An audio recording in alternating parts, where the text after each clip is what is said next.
Welcome everyone. स्वागत है आपका जॉब्स एंड स्टडीज़ चैनल पे। आज हम डिस्कस करेंगे मर्चेंट नेवी की सैलरीज़ के बारे में। सबसे पहले मैं आपको ये बताता हूँ कि जो मर्चेंट नेवी में आपने कई बार ये देखा होगा कि कई एडवर्टाइजमेंट आते हैं जिसमें कि दिखाया जाता है कि मर्चेंट नेवी में विदेशी यात्रा करने को मिलती है, डॉलर में तनख्वाह मिलती है। आज हम उस सब की सच्चाई के ऊपर बात करेंगे। आपको एक बात मैं सबसे पहले क्लियर कर दूं कि मर्चेंट नेवी एक प्राइवेट जॉब है, ये कोई सरकारी नौकरी नहीं है। इसमें से जब तक आप जहाज़ पे हो तभी तक तनख्वाह मिलती है। जब आप घर पे आते हो तो आपको तनख्वाह नहीं मिलती है। जब आप जहाज़ से उतर जाते हैं तो आपको तनख्वाह नहीं मिलती है, और इस चीज़ की भी कोई गारंटी नहीं होती कि नेक्स्ट टाइम आपको जहाज़ कितने महीने बाद मिलेगा। हो सकता है 4 महीने बाद, 6 महीने बाद, 8 महीने बाद, 10 महीने बाद ही मिलेगा। ये सब डिपेंड करता है मार्केट कंडीशन के ऊपर, क्योंकि ये प्राइवेट नौकरी है, ये सरकारी नौकरी नहीं है। इसे सरकारी नौकरी समझने की गलती बिल्कुल भी ना करें। तो शुरू करते हैं। देखिए, मर्चेंट नेवी में कैसा है, दो तरह के जहाज़ होते हैं। एक जो विदेशी जहाज़ होते हैं जो कि विदेश में सेलिंग करते हैं, और एक जो स्वदेशी जहाज़ होते हैं जो कि सिर्फ देश के अंदर ही सेलिंग करते हैं। इसमें आपको गौर करने वाली बात यह है कि विदेशी जहाज़ देश में नहीं आते हैं, और आएंगे भी तो कभी कभार आके फिर वापस विदेश चले जाते हैं। लेकिन जो स्वदेशी जहाज़ हैं, जो हमारे खुद के जहाज़ हैं, उससे देश के अंदर ही सेलिंग करेंगे। जैसे कि कलकत्ता से मुंबई हो गया, मुंबई से कलकत्ता हो गया, ये करते रहेंगे। लेकिन विदेशी जहाज़ बाहर सेलिंग करेंगे। इन देशों जो विदेशी जहाज़ होते हैं उन्हें फॉरेन गोइंग वेसल कहते हैं, और जो स्वदेशी जहाज़ होते हैं उन्हें नियर कोस्टल वेसल कहते हैं। हालांकि दोनों ही प्राइवेट नौकरियां हैं। आगे चलते हैं। विदेशी जहाज़ भी दो तरह के होते हैं। एक जो ओनरशिप वाले वेसल है, जिसमें कि मालिक का खुद का जहाज़ है, और एक जो मैनेजमेंट वाले वेसल है। मैनेजमेंट वाली कंपनियां वो कंपनियां होती हैं जो कि ओनर से जहाज़ ले लेती हैं और फिर उसमें आदमी भेज के जहाज़ चलाती हैं, और ओनर से पैसे लेके वही पैसा तनख्वाह आदमी को देती हैं। जैसे कि आप देख सकते हैं कि इस फोटो में कि ओनर जब सीधे सीधे अपने अंदर आदमी को रखता है, अपने जहाज़ पे भेजता है, तो वो ओनर सीधे अपनी जेब से जहाज़ का मालिक खुद पैसे जो जहाज़ पे कर्मचारी हैं उनको खुद देता है। लेकिन ओनर जो मैनेजमेंट कंपनियां होती हैं, क्योंकि उनके पास खुद का जहाज़ नहीं होता, वो ओनर से इस आदमी को नौकरी लगवाने का ये सारा काम अपने ऊपर ले लेती हैं कि आप सिर्फ मैनेजमेंट कंपनी को पैसा ओनर देता है, और उसके बाद मैनेजमेंट कंपनी जहाज़ पे आदमी भेजना है, कितना आदमी भेजना है, कैसे काम लेना है, सारे जहाज़ की टेक केयर करती हैं, काम भी कराती हैं। इस तरह से ओनर का काम थोड़ा कम हो जाता है, और सारा काम मैनेजमेंट कंपनियां संभालती हैं कि उसके जहाज़ पे कैसे आदमी भेजा जाएगा, उसके जहाज़ पे सब कैसे सामान को टेक केयर करना है, सब कराया जाएगा। उसके बदले में ओनर मैनेजमेंट कंपनी को पैसा देता है, जैसे जो पैसे से थोड़ा पैसा कट करके मैनेजमेंट कंपनी अपने कर्मचारियों को सैलरी देती है। जो जहाज़ विदेशी यात्रा करते हैं वो जहाज़ अलग अलग तरह के होते हैं। जैसे कंटेनर का जहाज़ हो गया जो कि सामान कंटेनर भर के ले जाता है, जैसे बल्क कैरियर हो गया जिसमें गेहूं भर के आता है, दाल भर के आती है। ऑयल टैंकर हो गया जिसमें तेल आता है, और गैस कैरियर हो गया जिसमें गैस आती है।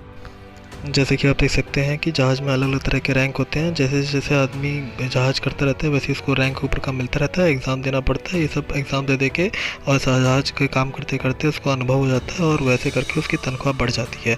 तो डिपेंड करता है कि वो टेक्निकल ग्राउंड से गया था कि जीपी रेटिंग से गया था। इस पूरे जहाज़ में नौकरी कैसे मिलती है इसके ऊपर हम एक अलग वीडियो बनाएंगे, उसमें आपको पूरी जानकारी दे देंगे। प्लीज़ हमारे वीडियो को लाइक करें, हमारे वीडियो पे कमेंट करें, सब्सक्राइब करें। हमने पूरी बहुत मेहनत करके ये वीडियो बनाया है जिसमें आपको सारी जानकारी मिलने वाली है, और इस वीडियो को अंतिम तक देखें। जहाज़ पे सैलरी और भी कई फैक्टर से डिटरमाइन होती है, जैसे कि आपका एक्सपीरियंस कितना रहा, आपका कितने पुराने जहाज़ पे काम कर रहे हो, क्योंकि पुराने जहाज़ पे ज़्यादा काम होता है इसलिए बोनस मिलता है। कौन सी कंडीशन में जहाज़ काम कर रहा है, विंटर में काम कर रहा है तो और बोनस मिलता है।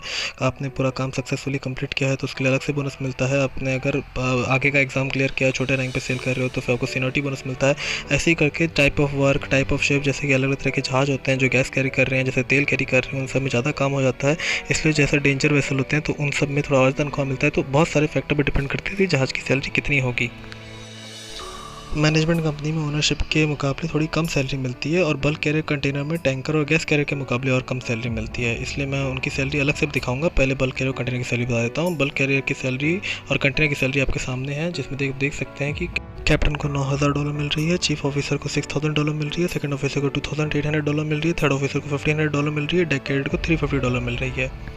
इसी हिसाब से चीफ इंजीनियर की सैलरी $9,000 है, सेकंड इंजीनियर की सैलरी $6,000 है, फोर्थ इंजीनियर की सैलरी $1,500 है, जूनियर इंजीनियर की सैलरी $700 है, इंजीनियर कैडेट की $350 है, इलेक्ट्रिकल इंजीनियर $4,500 है, ट्रेनी इलेक्ट्रिकल इंजीनियर $1,500 है।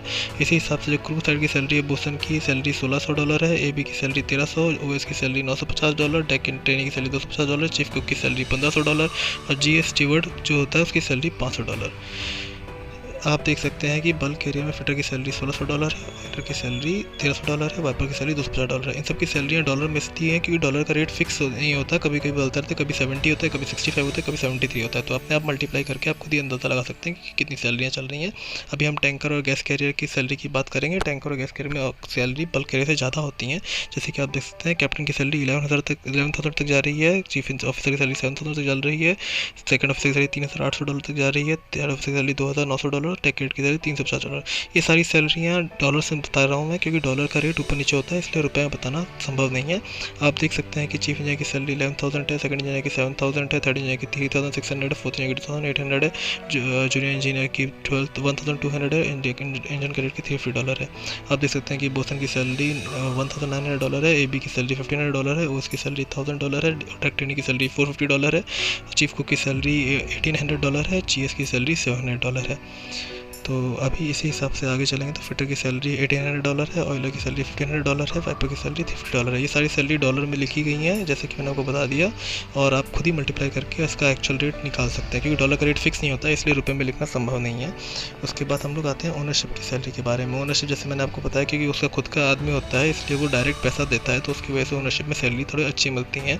आप ओनरशिप की सैलरी खुद ही रीड कर सकते हैं, सारी सैलरियाँ यहाँ पे दी हुई हैं। ये सैलरियाँ मैंने बल्क कैरियर टैंकर की लिखी हुई हैं। और उसके बाद सैलरी आती है आपकी गैस कैरियर पे। तो गैस कैरियर पे ओनरशिप में सैलरी बहुत ज़्यादा होती है, तो सबसे ज़्यादा सैलरी गैस कैरियर में ही मिलती है, और ओनरशिप में वैसे भी ज़्यादा सैलरी मिल रही होती है मैनेजमेंट कंपनी के मुकाबले, तो इसमें से ज़्यादा सैलरी मिल रही होती है। और जो नियर कोस्टल वेसल होते हैं, जो कि विदेशी वेसल होते हैं जो किसी देश के अंदर सेलिंग करते हैं, उस वेसल में उस जहाज़ों पे सैलरी थोड़ी कम मिलती है, उन जहाज़ों पे सैलरी रुपये से मिलती है, और वो सैलरी जहाज़ में आपकी कमाई इतनी नहीं हो पाती है। तो मैं आपको सबसे पहले सावधान कर दूं कि बिकॉज़ मार्केट में बहुत सारे फेक एजेंट घूम रहे हैं जो ऐसा आपको झूठा दिलासा देंगे कि आप हमें पैसा दो तो हम आपको मर्चेंडिंग में जॉब दिला देंगे।